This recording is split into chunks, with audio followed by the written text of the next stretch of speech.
ฟพามันแล้ว อายุกินไหมพี่ละ อ้าวพี่น้องอ้าวกูอยากหักเลย เป็นยัง กินไหมที่รักคุณวะ โอ้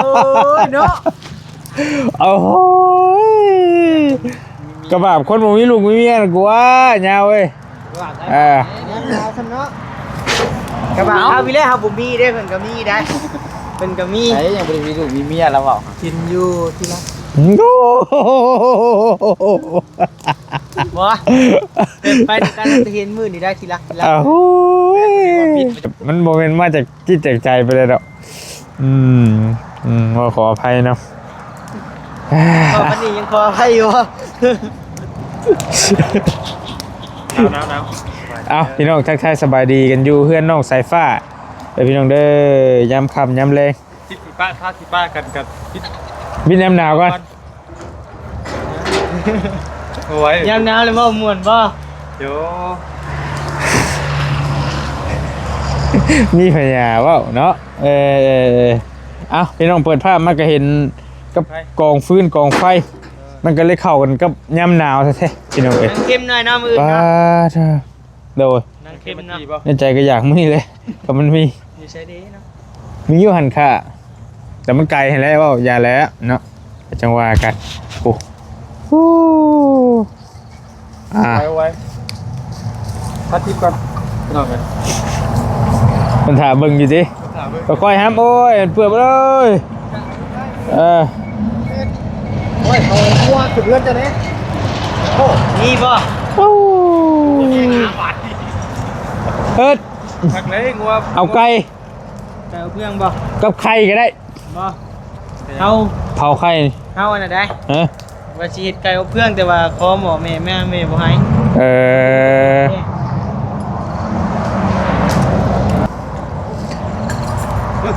โอ้ย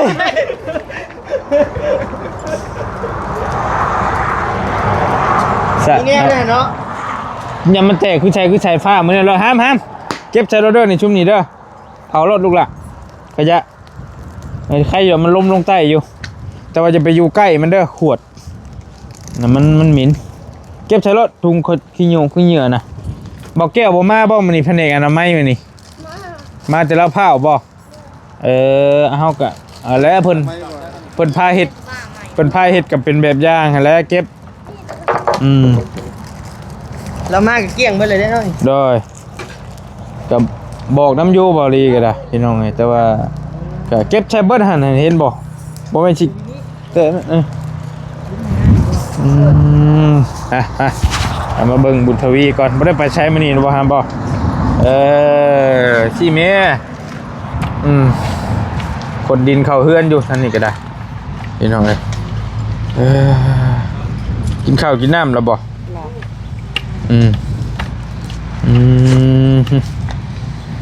เฮ็ดคนหนุ่มกุ๊บเฮ็ด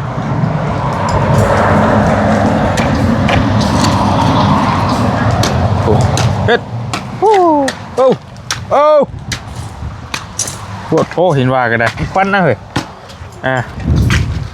โอ้มีขี้มูด้วยเจ้าแกมูไป เม่นแล้วสิก็ได้ เอาไอ้ลี่เจ้าเกมูไปเข้านั่นแหละเพราะหนาวไอ้ลี่พี่น้องไงบรรยากาศอยู่เพื่อนน้องคนเป็นไปด้วยความหนาวเย็นบรรยากาศ21-22 องศาเนาะยามแรงๆแต่เว้นกำลังสีตกดินนี่บอลลี่กับเดินทางมาเบิ่งเวียกเบิ่งงานนำน้องๆเพิ่นนี่แหละพี่น้องไอ้ว่าเป็นแนวใดจังใดไปฮอดไซฮอดนั่นแหละเนาะ พ่อบอกว่าดิ ก็พอเราบอกต้องถามช่างเพิ่นไอ้บ่ค่อยฮู้บ่ได้ตัวนี้เราเบิ่งเราบ่หลายพุ่นแล้วก็ย้ายออกมานอกพี่ห่ำแม่โตห้องนอกพี่เฮาก็ยังสินั่นคือกันอย่าไปเผาลิ้นนะหามเด้อเพื่องเด้อเป็นประโยชน์ได้บ่เลยเอ้าเพิ่นบ่ให้งัวให้ควายกินยามแลง เฮ็ดออก โอ้ยงัวค่อยกับเข้ามันมาน้ำเทแล้วเข้าน้ำครับ บ่ปิ้วเดี๋ยวมันปิ้ววืบแล่นไล่แล้วบัดนี้ สายจูดภูมิมาเลยผู้ โอ้ย ขึ้นว่ะ ค่อยๆค่อยๆว่าน้ำเงี้ยกูมกเรื่องได้เป็นแรงใด โย ไปผ้าเลยมึงกับเพื่อนแค่เราละ หมกเฟืองแซ่บเด้ ดูแล้ว เบิ่งมันถึงเล็กแล้วเลยฮะออกก่อนไปปั๊บไปเคยเทไปรถยานี่แค่นี้ก็ได้เจนี่ ห้องนั้นได้ค่ะ ห้องนั่นเต็มแล้วพอแล้วห้องน่ะ เท่าไหร่บ่ ยายห้องที่ข้างนอกนี่ อะไร มองเนื้อมองนี่ยายไปรถไปเคลียร์ไป จังพ่อนั่นน่ะจังมาสนจังพ่อแรกไปดินจังพ่อแล้วจะมาสนใจน้ำห้องพูดแล้วสาวแพน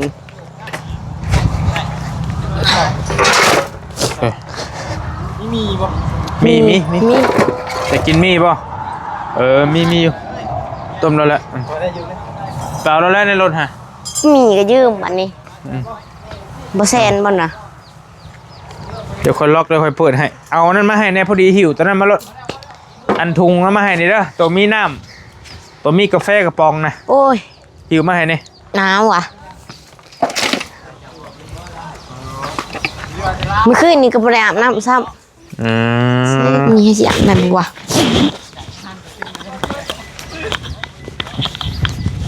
มันจะสิอาบได้แต่บอกแห้งหนาวขึ้นกว่าเก่าจ้ะ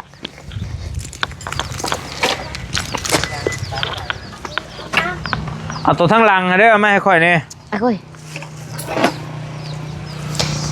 อาบถ่าได้เนาะ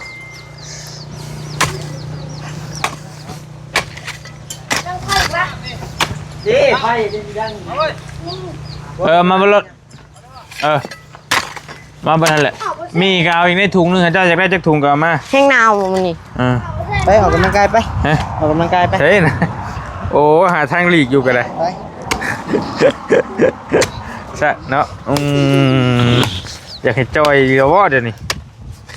บอกคือได้เหมือนกัน สบายดีแล้วพี่น้องเด้อสบายดีย่ำค่ำพี่น้องเอ้ยหากะบอกเตือนไปเมื่อคืนนี้รอบ2ยู่มานี่ฟังเบิ่งบืนแมนบอกไปแล้วบืนจักบืนจักชิยูบ่อยู่บืนนี่ มาอย่างคนมูจักกันเลยนะไป พี่น้องหลายคนว่าเพื่อนบ่ต้องให้บุญทวีดอกว่าซะให้ใช้ฟ้าผู้เดียวพ่อส่งมาหลายแฮงพี่น้องเอ้ยเนาะเขาก็ว่าบ่ได้พี่น้องเอ้ยมันต้องเบิ่งไปก่อนมันมันเด็กน้อยกำลังคลึกขนองกำลังห่าว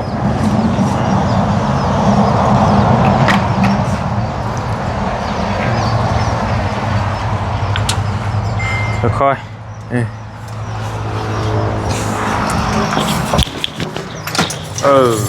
ตำมะฮุ่งก็มีเด้อมะฮุ่งไปตำแซ่บเทรถครับ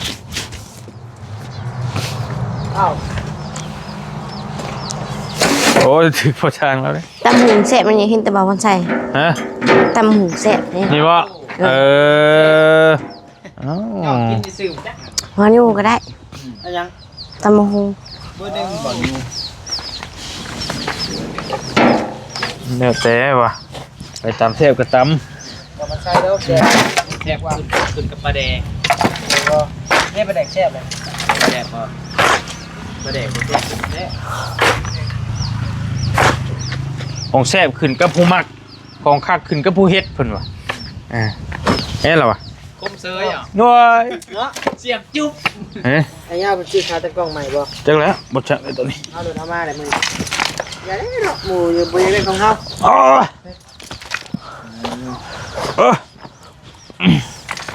ป่ะเฮ้ของมันกับมันยุมันยะในน้อยนึงเนาะก็หูแหละเพื่อนกำลังสาเอาเท่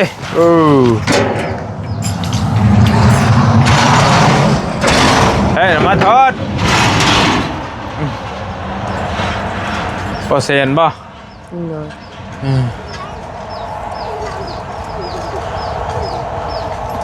ผมห้องนี้เลยบ่อน ปั๊บมาแล้วปั๊บพอมันยังบ่พอได้ดินยังบ่พอได้ ไม่บ่อนอ่ะไม่ เอามาให้ค่อยป่ะ ไว้ เออบ่เบิ่งนะจะบ่ให้กับบ่เบิ่งเอา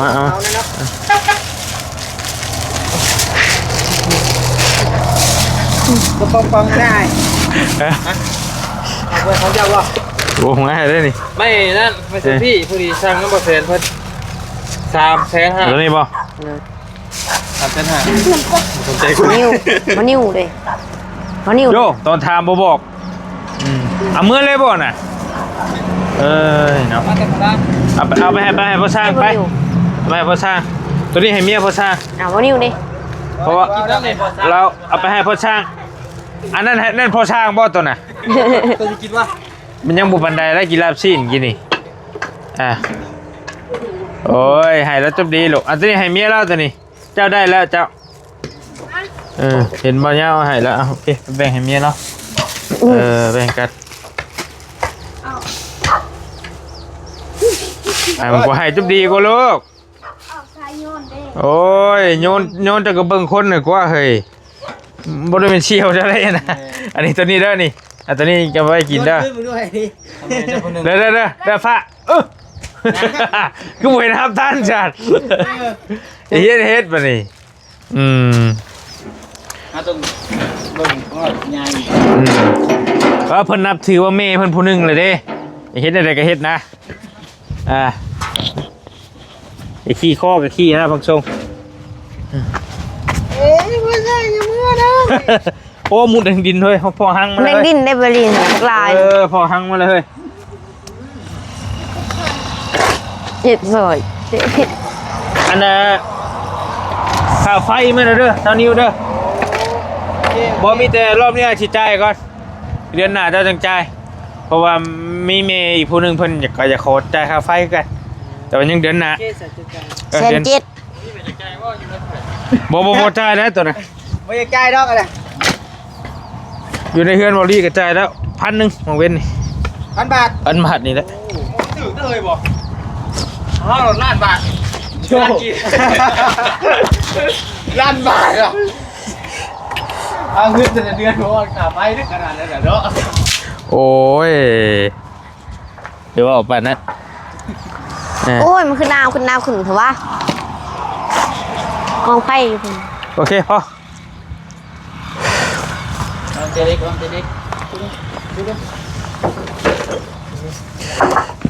ทั้งเน่แล้วเนี่ยหนาวแล้วบ่นี่ฮะเอ้ยห้องเราใช่บ่ห้องตอนนี้ที่เสียงยาวแล้วก็เดี๋ยวเสียงยาวเราใส่ห้องป้าได้บ่ไม่ได้แล้วได้ใช่เนาะแล้วห้องนี่ก็ได้เราบ่ให้หรอกหนาวเราอารมณ์ดีเรายิ้มตลอดยังมาเปิดให้หรอถามพ่อช่างต้องถามพ่อช่างเราให้กันอยู่บ่แล้วพอช่างว่าเราเอา10 คำแต่ทั้งนี้หาก็ได้คำนึงเราได้ไปชอบไปมิดแล้วปักไปก่อนแล้วเราพอช่าดิทีนี้ว่าช่าว่ะเปิดชีว่าโอ้เถอะยังเราห้องเพลงรูปยังแล้วกูคนทะเลเฮ้ยคนเฮาก็ได้เยี่ยมเลยนี่เขาบอกคำเดียวแล้วว่าร้อยคำที่เหลือเมียว่าเบิดบ่เมียข่อยว่าคำเดียวที่เหลือเมียว่าเบิดป้ามานำมาเพียกองไฟพี่ให้เฮาโอ้เฮ้ยเฮ้ย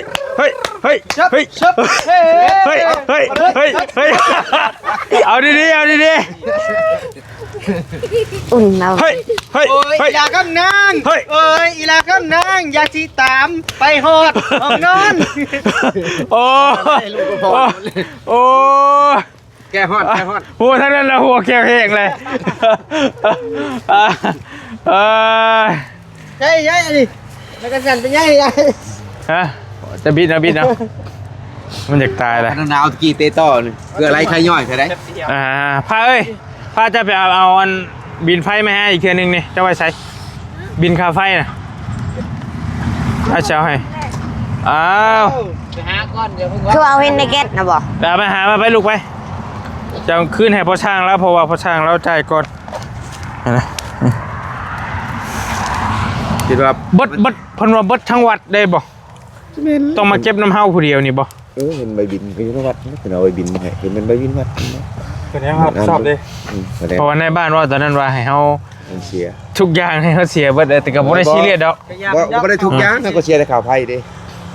ทุกไฟทุกอย่างว่าไงกับไฟในวัดหั่นนะ ภายในวัดแล้ว ไฟชิโต้ไปใส่กระยาแต่บ่มารวมเมา แมนมันแล้วก็ บ่หรือว่าแนวนั้นบอกก็บ่มั่นใจคือกัน ปกติอยู่ บ่เห็นบ่ครับว่าได้ใช้สรุปเบิ่งทันแล้วคือจะวานลบผัดไปบ่ อันนี้น้ำเชื่อแล้วหั่นเชื่อขาวหั่นเต็งอยู่หั่น นั่นบ่ แม่นบ่ เล็บได้เชื่อนั่น โอ้คักเลยวันนี้ หาบุญสุข ใช้กินน้ำหนึ่งก็เต็ม บ่แม่นแล้วก็บ่เห็นแล้วก็ยาแล้วเพราะว่าไอ้จื้ออยู่ไอ้จื้ออยู่บ่เห็นแล้วก็ได้ละบ่เป็นหยังแม่งก็ยาวบาด ไม่ใช่ป่ะ เขาชื่อมือนะบักลายๆเนาะ เป็นน้ำนางพี่ครับพี่เป็นอะไร ใส่กันคงใครบ่ มันใกล้ๆไฟนี่แหละเพราะว่ามันจริงเจ้าหา ข้าวต้มมันคือน้ำเที่ยวอยู่เมื่อกี้มันอุ่น โอ้ยฮะ พอแล้วครับพอแล้ว เมื่อกี้นี่มันอุ่น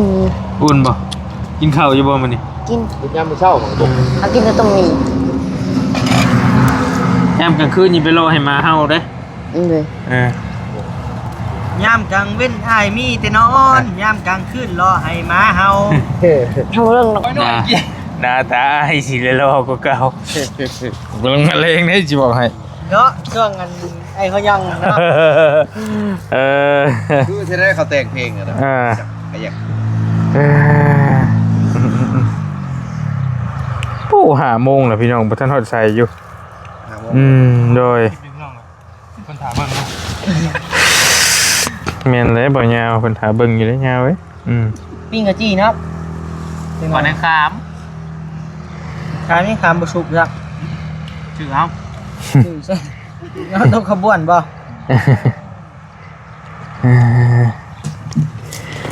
ก็ย่ำอยู่บนเครื่องนอนแล้วแรงอยู่นะ น่าจะผ่านนิดหน่อยไปเลย โดยมีแต่มีเมย์ใจะดีเพิ่นว่าจะขอจ่ายค่าไฟซอยว่าซั่นมีแต่บอดี้สิขอจ่ายก่อนเดือนนี้เดือนหน้าสิให้จะเก็บว่าสิให้เท่านิ้วแหละจ่ายเพราะเพิ่นว่าเมื่อวานนี่ก็เว้าอยู่แต่ว่าเมย์เพิ่นโอนเงินมาเมื่อวานเพิ่นว่าจะซอยค่าไฟซั่นเนาะก็เลยว่าเอ้าสิแบ่งจ่ายให้เนาะพอจ่ายเท่าไหร่วันนี่ชิปก็ได้ 160,000 เราจะ60แล้วก็ยาแล้ว 166,000หมดหรือว่าจะได้นี่ ไข่หมดแล้ว ไข่อยู่ในเตะ ไข่ยังไม่ตรดแหละ บอกว่าชื่อมามื้อนั้น ว่าล่ะ มีพอ60หลายๆบุรี ฮะ สาวเห็นแต่3 หน่วย ก็คือว่าแล้วเขาต้มกินบ่ได้หลายนะอะไรพอเอาไปมั้ย 2-3 มื้อเลย ขอบใจพอได้หลายเนาะเราออกให้ก่อนเงินใช้ผ้าเนี้ยผากไว้แล้วชื่อน้ำชื่อในชื่อเป็นนัวบ่วานนี่ก็ดีบ่ได้ชาวพันบ่ คือเอาไปหน่วยถึงกับมี ใช้เทิงนี่บ่ ไม่เต้นบ่มันยังก็จะหัวจังก็ หัวกล้องหล่อนกินมาเมื่อกี้กล้องอยู่ลุม ไปหน่วยถึงทุก มาพี่มาพี่มาน้ำกันไปกินได้ตลอดหมอน้อยๆนี่กะ ทุกยะเดี๋ยวสิต้มมีแล้วกินดิ โอ้เทมานั่งทำไมพี่ มื้อขนาดนั้นเนาะ เห็นหน้านั่งแล้วได้เห็นหน้าอยู่เลยในนี้เห็นหน้าอยู่เราบ่ค่อยปานใด โอ้2 มื้อ3 มื้อเลยดีใจเด้บัดแม่มาหาอยู่น้ำใช้ผ้ากับบุญทวีถ้าได้ห่วยกลางคืนมาห้องหาหมู่บ่เห็นจ้ะทางนอนคนเดียวก็อุ๊บมาเฮ้ย ขึ้นเดี๋ยวโทษกวนนะเขาอยู่ ไผ เด็ก โอ้ดีนะ แบบเย้าออกเย้าเข่าอยู่ตะกิดจัง มื้อแรกก็ได้หมู่แล้วก็บ่โทษแล้ว นอนผีเปล่า เจ้าบ่มีเงินเติมเน็ตเติมหยังบ่หรือว่าใดๆเจ้าจะไปหาเงิน ว่าได้แสนหานึงก็ฝากซื้อได้3มาเลยใครสามเขาขาด เก่ามันเป็นยัง มันขาด มันขาดอะไร มันตกน้ำเต็มมือเลยพูแต่ไฟสอดปลั๊กเสียบพู ยังเหลือเงินเท่าไหร่เดี๋ยวนี้ เขาหายเรื่องเงินธนะเหลือ70 เงินไปรับจ้างเกี่ยวข้าวหั่นได้ เลย เหลือเงิน70เลยอาฝากซื้อได้สัก85,000 ผักซื้อน้ำไผ น้ำเบาแก้ว เบอร์ล่อมาให้บ่ เลย ชื่อแม่ก็ได้แล้วสายฉางลายชาย อ่า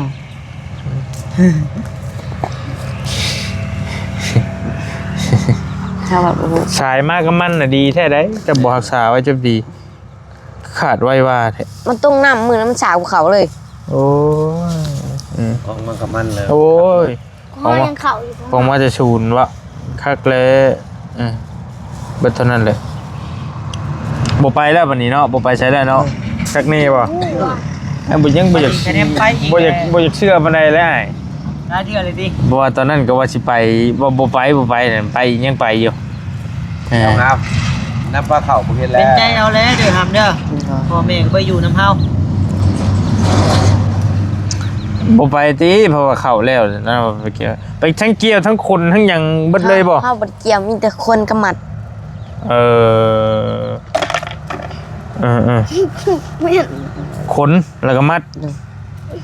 กับข้าวรถไทยนั่นแหละ แล้วก็เบรกขึ้นเหล้ากันพร้อมบ่หรือว่าจังได๋ แบกขึ้นคือกันเหล่ากะแล้วก็คนกับข้าวรถไทยขโมู3 คนแถวคน คนในเฮือนเราซอง ได้มือละ50ติ นี่แค่ไหนพี่กันดู เฮ็ดตามเพิ่นยืมเขานะคือว่าจะไปเฮ็ดตอนนั้นเด้หน้าคนละหน้าบ่ เลย หน้าผู้หนึงอะว่าเจ้าไปตอนอ้ายมาทำบิดน่ะเพิ่นบ่ได้ให้เงินบ่พุ่นน่ะบ่ให้เลย แล้วก็เราก็บ่ได้มาคืนเฮงเลยเคือว่านั่นแหละเนาะก็ไปโอ้หึงได้ไปตอนนั้นก็ 14มื้อ นี่2 อาทิตย์แล้วพอเกี่ยวข้าวแล้วบักหำนั่นก็บ่ได้มาแล้วข้าวแล้วจังมาเกี่ยวแล้วแล้วจังมาหมอนิดหน่อยนั่นก็แล้วก็แล้วจ้อยเลยโอ้สิว่าได้เนาะ ใช่แล้วหนาวแห้ง แล้วพอเช็ดตัวได้ตก อะไร เทคานบ่คือบ่ได้ตกรัวพักก่อนบ่ ตัวอย่าตัว ปาติโต บ่เฮ็ดนะ โอ้มื้อนี้ไม่เฮ็ดบ่ได้บ่ ญาติมันเป็นเอารับได้ มันพาลืมไปเฮ็ดได้เล็กๆน้อยๆมัดเล็กมัด ตับเนาะ จะพอเฮาก็ลืมไปเด้ ไล่ได้เด้อนี่นะ ว่าวันนี้มันสิ้นซะกินไปมึงกินกับผักนะมื้อนี้ถือว่ามื้อสบาย ครบเดือนพอดี แม่น เนาะ แม่น บ่เฮาคุยกับเจ้ามาเบิ่งงานมื้อนั้นวันพระ แม่น บ่แม่นบ่มาก่อนวันพระ มาวันพระ แล้วมามื้อเน่งไฟมาวันพระเนาะพอมาเนาะ ครับ มือดับแล้วครบปุ๊บมื้อนี้พอดีนี่เนาะเดือนหนึงนี่พอดีเลยนี่เวลามานี่เต็มเลยแม่พอเรา เดือน มา ละบ่ว่า แต่เฮาติดลบเบิ่งเฮาลบพวกทำงานเบิ่งเฮาเป็นช่องว่างที่วันบ่ได้ทำงานก็ตก3-4-5 มื้อบ่ได้อันนะที่ว่าวัน ประมาณเช้าปลายมื้อ ก็ว่า แล้วก็เฮ็ด นั่นเฮ็ดอยู่แต่ว่ามันแปะๆบางๆหั่นนะคันสิว่ามันบ่เต็มโซดเฮาหั่นนะ เมื่อยเด้ ส่วนมันว่าคือยกตัวอย่างโคลังค่าก็ฝนตกซะหรือว่าไอ้ใดนึงหั่นนะมันบ่เฮ็ดเต็มที่เฮาหั่นนะธรรมดาเฮาเฮ็ดเวียกต้องแม่น8 ชั่วโมงต่อมื้อไรนั่นก็ถือว่าอย่ามันซำเฮาก็ว่าโอเคอยู่นะตกเช้าไปวันโอเคอยู่ นี่ก็ดีอยู่ เพราะว่าบางมื้อเฮ็ดก็เฮ็ดบ่เต็มมื้อนะพี่น้องช่วงฝนตกแน่เฮาก็เฮ็ดบริจิกก๊อกไป บางเทื่อก็ผู้เดียวเอากรรมกรมานำเขาก็ช่วยนะ ก็ซ้ำเฮ็ดผู้เดียวคือเก่า มันก็มันเขาว่ามันงานบ่เต็มมือบ่เต็มที่ ไว้แล้วนี่ก็ได้บืนเทคานแล้วก็ขึ้นแล้วก็แล้วจ้อยแล้ว แผนการเนี่ยสิเข้าแบบไม่คานเบิดหรือถือว่าสิคันก่อหั่นนะ โดย ก่อเบิดถือว่าไม่แบบเฮาเบิดชำใดเฮาก็เฮ็ดชำนั้นแต่ว่าให้ก่อมันเป็นช่วงมื้อชามมื้อจังปิดจ็อบจังได้พื้น โอ้แหงนาวพนาวเข้า โดย วัน โดยบ่ได้หึงได้นี่พี่น้องก็สิแล้วได้นี่นะเทพื้นนี่มื้อเดียวบ่ฮอดมื้อซะอันเดียวเทพื้นนี่งานเทพื้นนี่ ชื่อว่ะ เมนยังวะ พูนเตะไข่แตะไข่อยู่พุ่น แต่แล้วก็จังว่ากันปานนี้ก็ได้เบิ่งทรัพย์ปัจจัยบ่มีพอให้เราโตบ่ก็บ่มีแล้วก็ ให้เพื่อนพ่อบ่อย เทพื้นนี่บ่เบิ่งแต่จริงนี่แหละเป็นไรเบิ่งเงินก่อนบัดจ่ายค่าช่างกันอย่างพอแล้วก็ พอดีกระเทินนะ รถนี้มีจ่ายบ่ค่ะ ยังไงแล้วจ่าย ค่า จัง สไปเดอร์แมน ถ้าเราเร็วคนแรกจังไงล่ะ ค่ะก็คือบ่ได้เป็น เวลาเรา8,000นะก็2 ก็มาใส่กับไผ คันว่าจ้างพอแล้วโตอ้อมไม่เลยก็แม่นเพิ่มอีก 7,000เนาะพอเนาะเพราะว่า15,000เด้แม่นเนาะเราก็ต้องเพิ่มกันบ่รวมเทพื้นได้ตัวนอกนี่นะพอกอที่ซื้ออันนั้นคือกอ2ห้องนี่รวมเทพื้นนั่นพอแล้วนะ8,000 บาท ติดบาทพร้อม ติดบานพร้อมบ่ตัวนี้ บาทผมละลายติดพร้อม ติดบานให้ฟรีอีกได้เนี่ยพี่น้องแล้วก็ถ้าเฮากอออกมานี่แหละกออ้อมเป็นห้องโถงกับห้องทางหน้าอีกล่ะเราเอาน้ำอีก 7,000เพราะว่าทั้งเบิดมัน15,000ได้เรากอเบิดเฮือนน่ะแต่ว่านี่เฮากอครึ่งนึงก็8,000แต่ว่าจะเทพื้นเฮาสิจ้างเราต่างหากอีกคันว่ามีหั่นนะจักสิแนวใดแล้ว เบิ่งเลยก็สิซ่าซ่านอีกเนาะเป็นว่า2ห้องก็ได้ แม่นเบิ่งตัวจริงก็บ่รีว่าคันว่ากล้าว่ามันบ่ได้เลยจ่ายเงินเราตัวนี้แหละให้เราคันว่ามันพอได้แต่สิเทพื้นไว้คันว่ามันบ่มีเงินก่อต่อก็เทพื้นน่ะมันสิง่ายกว่าก่อนี่พอก่อนึงมาเขาต้องซื้อบานซื้อวงกบมาอีกซื้อเฮซื้อทรายเทคานอีกต่างๆมันก็ยังเบิดหลายหั่นน่ะก็สิมาไล่เบิ่งเงินเบิ่งทองก่อนจักมันสิได้ชำใดละคันมันได้ก็อยากให้มันแล้วให้น้องเพิ่นเบิดนั่นแหละมันจังคักแต่มันบ่ได้ก็จำเป็นแล้วพอได้นอนนี่ก็โอเคแล้วก็ได้คันมันได้ก็ดีเพราะว่าสิได้ให้โตยอดให้พ่อเราเพราะว่าพ่อเราก็อยาก เงินได้ซ่าน แม่นสิได้เงินไปเฮ็ดเฮือนอยากเข้าไฟนี่อยากเฮ็ดเฮือนนี่อยากได้รถจักรนี่อยากเป็นหยังนะมีแต่แนวอยากได้ว่าสั้นๆเราก็ได้มีแต่แนวจำเป็นทางใดก็ได้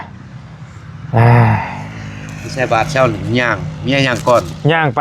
ย่างไปแล้ว โอ้ วัดอยู่วัดพุ่นบ่ บัด โอ้ ไปแล้ว ทางโค้งบ่ โดย เราทำมารถไปใช้ป่ะบางทีคือบ่ไปเอามันมีเวลาไปนี่ก็ญาติแล้วก็พากันย่างมากวันนี้จังสวยวันนี้ได้ชาบุญแหละมาชงก่อนจะชงโทรหาคนแล้วคนสิมารอบเช้าคน11 โมง 12 โมงเข้าบ่ายโมงคนนี้อิดก็ขอกแขกมันไม่เพิ่นเอามานี่แหละ เจ้า ไม่ใช่ตก ปลาสาได้ละพี่น้องคำลงในไว้นี่ก็ได้เนาะกินห้ามโอ้ยกินอีกเลยลูกละแต่สิไปกินน้ำได้หอมได้บ่หลายก็อยากนำ